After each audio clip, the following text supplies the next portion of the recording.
মাত্র ১৩ বছর বয়স, কোলে ৭ মাসের বাচ্চা। ঢাকার এক আদালত কক্ষে বিচারক যখন জিজ্ঞাসা করলেন, এটা তোমার ছেলে? মেয়েটি শুধু বলল, হ্যাঁ। মেয়েটির নাম অনামিকা আক্তার জুই। ১১ বছর বয়সে বিয়ে, ১৩ বছর বয়সে মা, তারপর শ্বশুরবাড়িতে সন্তান কেড়ে নেওয়া হয় তার থেকে। শেষ পর্যন্ত আদালতের আদেশে সে তার বাচ্চাকে ফিরে পেয়েছে।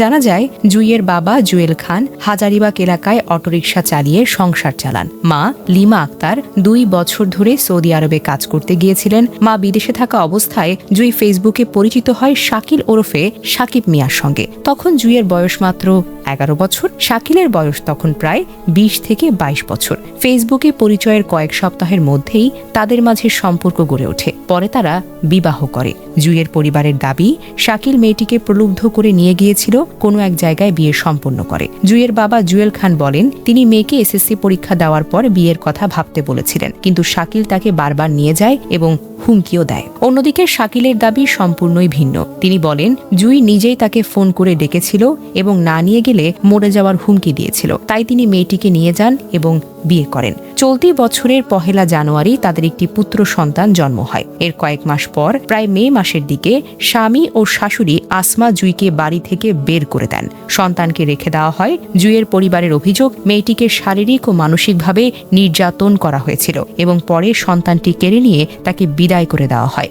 সন্তান হারানোর পর জুই চুপ করে বসে থাকেনি। গত ১ জুলাই তিনি ঢাকার চিফ লিগ্যাল এইডে অভিযোগ করেন। বিচারক মোহাম্মদ সায়েম খান শাকিল তার মা আসমাকে ১৬ জুলাই হাজির হওয়ার নির্দেশ দেন। তারা নির্ধারিত দিনে হাজির না হওয়ায় বিচারক চকবাজার থানা পুলিশকে শিশুটিকে উদ্ধারের নির্দেশ দেন। সোমবার পুলিশ শিশুটিকে উদ্ধার করে আনে। মঙ্গলবার শুনানিতে শাকিল, তার মা, জুই এবং শিশুটি সবাই মিলে উপস্থিত হন। জুইয়ের আইনজীবী মৃণাল কান্তিনাথ এবং শাকিলের আইনজীবী খন্দকার মোহাম্মদ শাহজাহান ইসলামও ছিলেন। শুনানির সময় বিচারক শিশুটিকে মায়ের কাছে রাখার আদেশ দেন। তিনি বলেন, যেহেতু বাচ্চাটিকে নিয়ে আসা হয়েছে, মায়ের কাছেই থাকুক। মানবিক দিক তো দেখতে হবে। আগামী মঙ্গলবার পরবর্তী শুনানি নির্ধারণ করা হয়।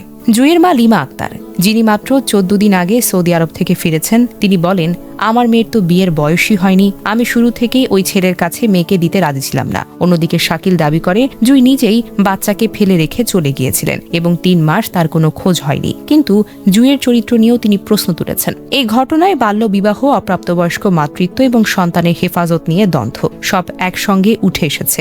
বাংলাদেশে ১৮ বছরের নিচে কোনো মেয়ের বিয়ে আইনগতভাবে নিষিদ্ধ। তারপরেও ফেসবুকের মাধ্যমে পরিচয়, প্রেম এবং বাল্য বিবাহের ঘটনা ঘটে চলেছে। একজন ১১ বছরের কিশোরী যখন মা হয়, তখন তার শরীর ও মন কোনোভাবেই সেই সন্তান কেড়ে নেওয়া এবং আদালতের দ্বারস্থ হওয়া, সব মিলিয়ে জুইয়ের জীবন ইতিমধ্যেই অনেক বাস্তবতা দেখে ফেলেছে।